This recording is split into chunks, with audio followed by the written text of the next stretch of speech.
নমস্কার বন্ধুরা, জিভে জল পাই অঙ্কিতা চ্যানেলে তোমাদের সবাইকে স্বাগত। ফিরে এলাম আবার একটা জিভে জল আনা রেসিপি নিয়ে। দেখো, এই তুমুল বৃষ্টির মধ্যে দুপুরে গরম গরম ভাত এবং ইলিশ মাছ ভাজা হলে কেমন লাগে বন্ধুরা। তো আজকে সেরকমই একটা জিভে জল আনা রেসিপি তোমাদের সাথে শেয়ার করছি। তো দেখো, তার জন্য আমি নিয়ে নিয়েছি ইলিশ মাছ, তার সাথে গোটা 2-3 কাঁচা লঙ্কা, আর একটা বাটির মধ্যে আমি আগে থেকেই বের করে রেখেছিলাম লবণ, হলুদ ও শুকনো লঙ্কার গুঁড়ো। তো মাছের মধ্যে খুব ভালোভাবে লবণ, হলুদ ও শুকনো লঙ্কার গুঁড়ো আমি মাখিয়ে নিচ্ছি।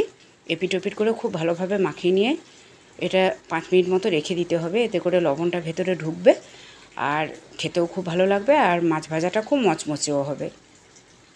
তো তোমরা দুপুরে গরম ভাতের সাথে এরকম ইলিশ মাছ ভাজা সাথে কাঁচা লঙ্কা তেল কারা কারা পছন্দ করো অবশ্যই কমেন্ট করে জানিও। আমার তো দুর্দান্ত লাগে, এমনকি পাশে অন্য কোনো সবজি তরকারি থাকলে সেগুলো আর প্রয়োজনই পড়ে না। তো দেখো, এখানে আমি একদম খুব হাই হিটে আমি তেলটাকে গরম করে নিয়েছি। অবশ্যই সর্ষের তেল দিয়েছি, কেননা ইলিশ মাছটা সর্ষের তেলেই খুব বেশি ভালো লাগে। তো মাছটাকে খুব ভালোভাবে এপিট ওপিট করে মচমচে করে ভেজে নিয়েছি। আর যত মচমচে করে ভাজা হবে বন্ধুরা, এই যে তেলটা যেটা এক্সট্রা কড়াইয়ে আছে সেই তেলটা কিন্তু তত বেশি সুস্বাদু হবে, যত বেশি মচমচে করে ভাজা হবে। তো অবশ্যই মচমচে করে ভাজার চেষ্টা করো। আর আজকে আমার ভিডিও কেমন লাগছে অবশ্যই তোমরা কমেন্ট করে জানিও।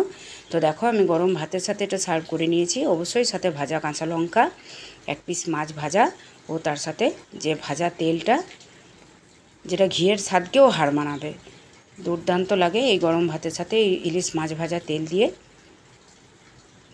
তো আজকের ভিডিও কেমন লাগলো অবশ্যই জানিও। ফিরে আসছি আবার অন্য কোনো দিন অন্য কোনো জিভে জল আনা রেসিপি নিয়ে। সবাই ভালো থেকো, সবাই সুস্থ থেকো। টাটা।